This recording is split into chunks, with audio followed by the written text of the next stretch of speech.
If you've been here with me since the beginning talking about movies, then you'll remember my first episode of the series where I said if the creator of the movie changed the character names, changed the locations, and given the movie a different title, that the movie could have worked.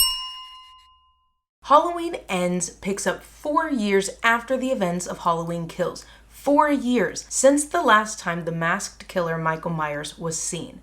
Since then, Laurie Strode has been living with her granddaughter and has been trying to finish her memoir while attempting to liberate herself from the darkness of her past.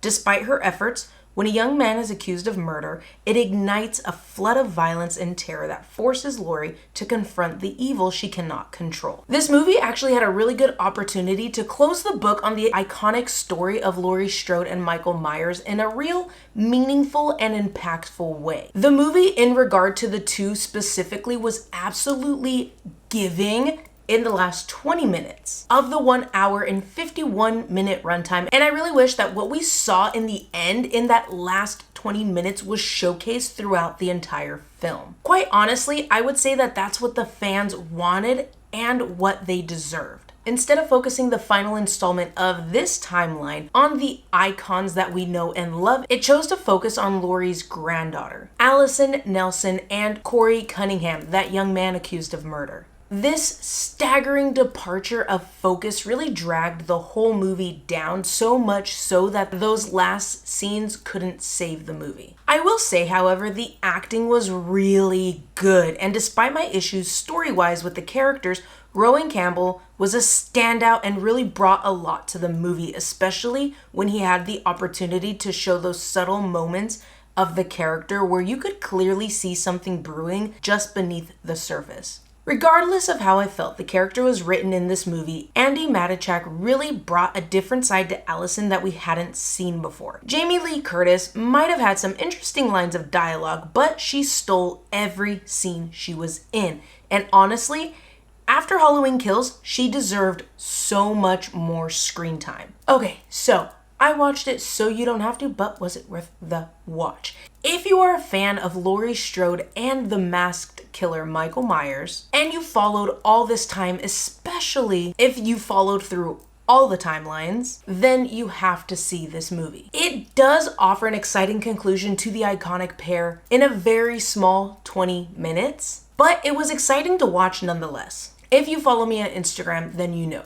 When I post my movie reviews, I include a picture of my ticket stub with the movie poster, and it was in this moment that I realized that this movie was actually available to stream on Peacock.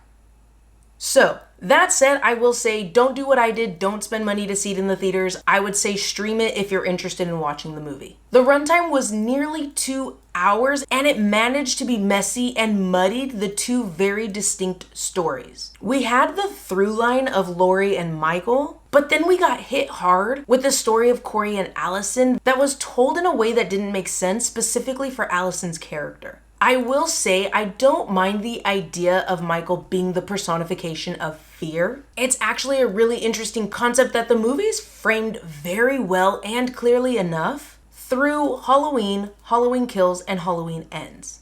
Of course, we're looking at Halloween Ends specifically, and the idea of giving in to fear and what it can do to people is brilliant. But again, it seemed like a departure story-wise. I might sound contradictory here. I do like it, but I don't. And honestly, it comes down to Allyson's characterization. If you follow her from Halloween through Halloween Kills to Halloween Ends, it just seemed really off for her character. So it kind of threw everything off for me. That and another issue, of course, is the lack of screen time for Laurie and Michael. Now, while I'm here nitpicking at the movie, we gotta talk about how this movie burns runtime by rehashing all the previous films in this timeline. And on top of that, we didn't get our iconic intro until after the fact. Anyway, just like the Smile video, this section is for the people that are kind of on the fence. If you don't really like the genre or content of the movie, but you're still just a little bit interested. This movie is not scary. I will say that it is in line with Halloween and Halloween Kills. There are jump scares, but they're like the loud jump scares that make you jump because they are loud, not because they're scary. I will give a warning for gore though. This movie is very heavy, and while it does choose to cut away from certain deaths, it doesn't cut away from all of them, including some very graphic deaths. Y'all know I am a fan of practical effects, and this movie absolutely delivers, which is, for me, amazing. But if you're a little bit squeamish, it might be a bit much because it is very convincing. So if any of that stuff bothers you, I would skip this movie. But that brings us to the end of the video where I watched it so you don't have to. If you are listening on the podcast, thank you very much. If you're watching here on YouTube, leave the video a thumbs up if you liked the video, so I know you liked the video. Go ahead and subscribe, and while you're down there, have you seen Halloween Ends? What did you think about the movie? I'm on the fence. I liked it, but I didn't. Kind of circling back to what I said at the top of the video, this movie was trying to be something, which would have been fine if it didn't carry that iconic and, quite frankly, heavy title of Halloween.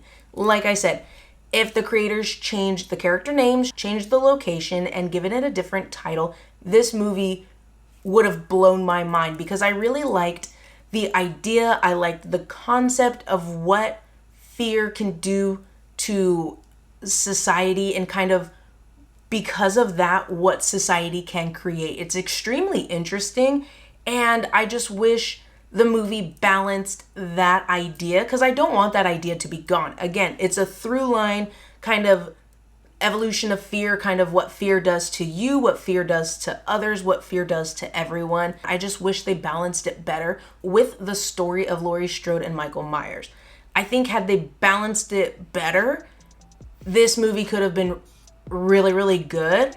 If Laurie Strode, Michael Myers had more screen time, I wish Allyson's character got worked a little bit more because the girl was acting way off. But until the next video, spread positivity, be safe, take care of yourself, and make sure all your doors and windows are locked.